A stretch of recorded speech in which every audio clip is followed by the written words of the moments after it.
الرحمن الرحيم فإما نذهبن بك فإنا منهم منتقمون أو نرينك الذي وعدناهم وإنا عليهم مقتدرون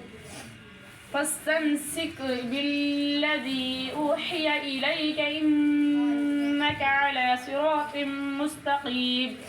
وإنه لذكر لك ولقومك وسوف تسألون واسأل من أرسلنا من قبلك من رسلنا أجعلنا من دون الرحمن آلهة يعبدون ولقد أرسلنا موسى بآياتنا إلى فرعون وملأ به فقال إني رسول من رب العالمين فلما جاءهم بآياتنا إذا هم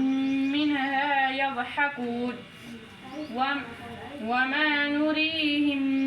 من آية إلا هي أكبر من أختها وأخذناهم بالعذاب لعلهم يرجعون وقالوا يا أيها الساحر ادع لنا ربك بما عهد عندك إننا لمهتدون فلما كشفنا عنهم العذاب إذا هم ينكثون ونادى فرعون في قومه وقال يا قوم أليس لي ملك مصر وهذه الأنهار تجري من تحتي أفلا تبصرون أم أنا خير هذا الذي هو مهين ولا يكاد يبين فلولا ألقي عليه أسورة من هذا الذهب أو جاء معه الملائكة مقترين فاستخف قومه فأطاعوه إنهم كانوا قوما فاسقين